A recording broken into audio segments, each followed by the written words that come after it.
All right, welcome back to Faith, Family, Fitness. Once again, we are talking about some news events going on in the world of sports today, starting with the story out of the NHL just a couple days ago. Sharks goalie, San Jose Sharks goalie, James Reimer, refused to take the ice in a Pride Night jersey, just like his other fellow players over at the Philadelphia Flyers, Ivan Provorov. He cited, I think this is great, the reason why he chose not to wear this jersey. He says, "For all 13 years of my NHL career, I have been a Christian, not just in title, but in how I choose to live my daily. I have a personal faith in Jesus Christ, who died on a cross for my sins, and in response asked me to love everyone and to follow him. I have no ill in my heart for anyone, and I have always strived to treat everyone that I encounter with respect and kindness." I think it's a very great statement that James Reimer made in regards to his faith and his decision not to wear this pride jersey. But just like the story with Ivan, this has become this major issue in sport that they want to consistently harp on and talk about. And I found it interesting in preparing for the show. Just clicked a couple of YouTube videos and I ended up on this The Athletic Hockey Show. And I believe it's a podcast. And they made some pretty crazy statements. And one of them that was very intriguing was that the purpose of Pride Nights are being lost. And I just don't understand what purpose that is, right? What purpose is that? Is the purpose that they were trying to bring about this idea that you must conform, you must be okay with what we're doing, you have to wear the rainbow jersey? Because if that was the purpose of these Pride Nights, then sure, they are being lost, and for good reason. We've lost a lot of Christian holidays to secular feelings, emotions, traditions, things like that. But we also must once again ask the question, do we expect everybody else to wear a cross on Christian night at these stadiums, on Christian night at these games? That's not happening either. So what is it that we expect? What is it that we expect when Christians or people are faced with the decision whether or not they're going to do something that is clearly in contradiction to their beliefs, be it their religion, their traditions, their nationality, whatever it might be, when it becomes against whatever their strongly held belief is, are they supposed to break it in these nights, in these situations in professional sports where we are asking them to now wear a rainbow jersey during warm-up?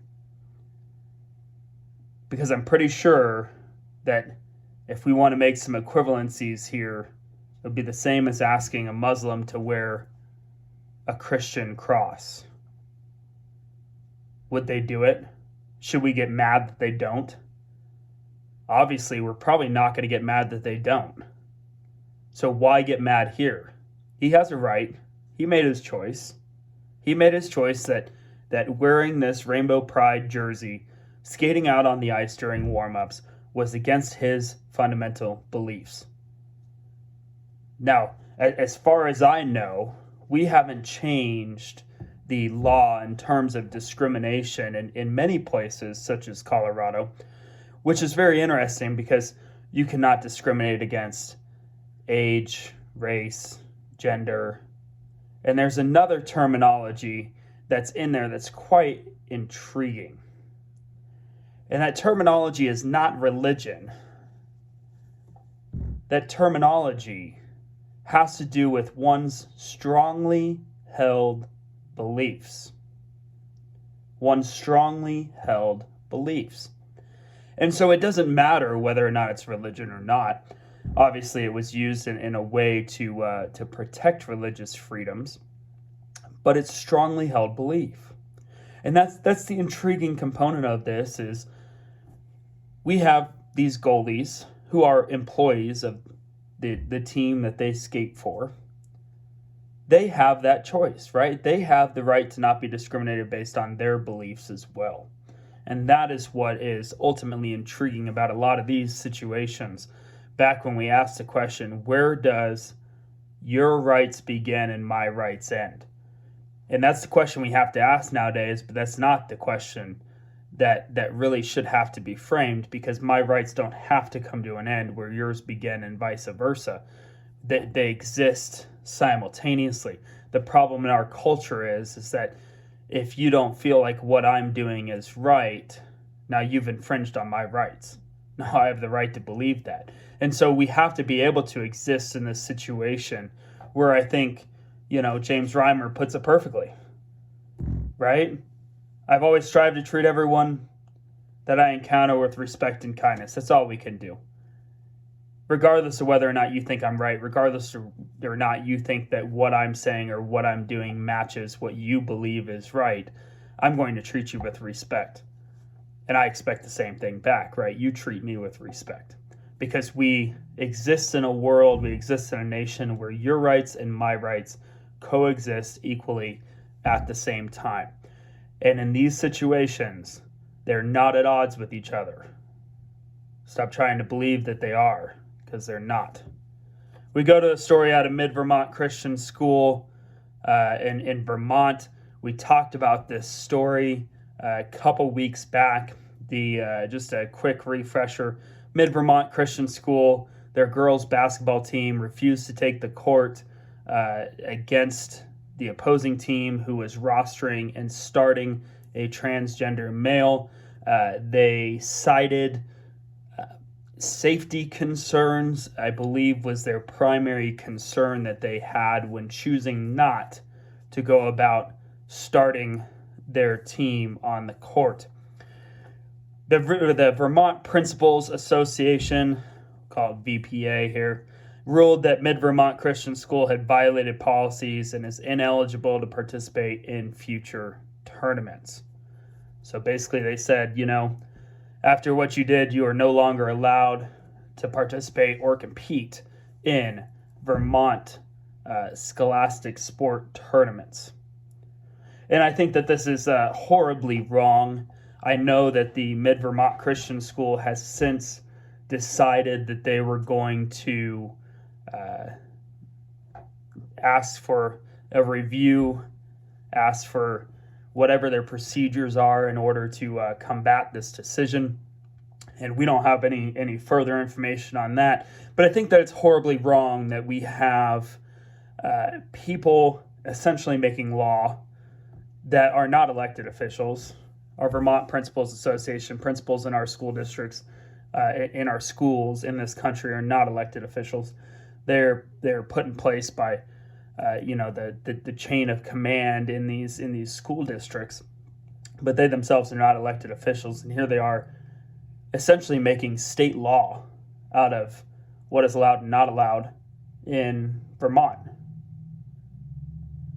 The fact that they can tell a team that they are no longer eligible to participate in state tournaments because they forfeited a game, all right, is just wrong.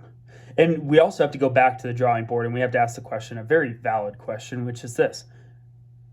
Is the only reason why they are being barred from further tournaments the fact that they forfeited the game against a team with a transgendered male? If they would have just forfeited any other game, would they have still been banned? Would they have still been banned? And the answer is probably no. It's probably not. But they are bringing up a topic that is very relevant in this country, in almost every state. I mean, we even had legislation passed through our house here in Colorado in regards to transgendered individuals deciding to participate and compete in sport in Colorado. And we saw USA Powerlifting, which, by the way, USA Powerlifting took a very reasonable, logical stance in how they decided to go about dealing with transgender athlete situation. They decided to actually create a completely separate category for them to compete in. which makes sense, right? We're back in this situation where you can't deny the fact that a male transitioning to a female after puberty has undergone tremendous changes in the body that can't be undone just by a sex change operation or by hormone therapy, right? Women and men take different shapes during and after puberty. And so USA Powerlifting said, we understand this. We understand that even if you take a man and you knock all of his testosterone out of his body, that they still have a competitive advantage. And so they didn't want to stick them in the female categories. They created a separate category. And they just got sued. And if I remember right, I think it was the state of Massachusetts. I did not write this down, but I believe it was the state of Massachusetts where they lost that court battle that basically said that them creating a separate category was also discrimination. So can't win the discrimination battle because anything that you do is discrimination at this point. So they tried to create a feasible solution in this situation that still shows respect, love, kindness towards every individual. And here they are back in court fighting again to try to protect the women that are in the sport as well. And so definitely some controversial topics as we discuss these. I do want to remember that we are discussing these in love and in kindness for one another, because that's what we are called to do as Christians. It does not mean that we have to accept the other's viewpoints or even wear a Pride Night jersey on Pride Night, which is what these NHL players are showing. So to the athletic hockey show who wants to call people like Reimer and Proporov bigots, you're wrong. Who are the real bigots in this story? Because they are doing what they believe is right. And they're not trying to steal the show. They are not attempting to ban these Pride Nights. None of them said that they shouldn't exist.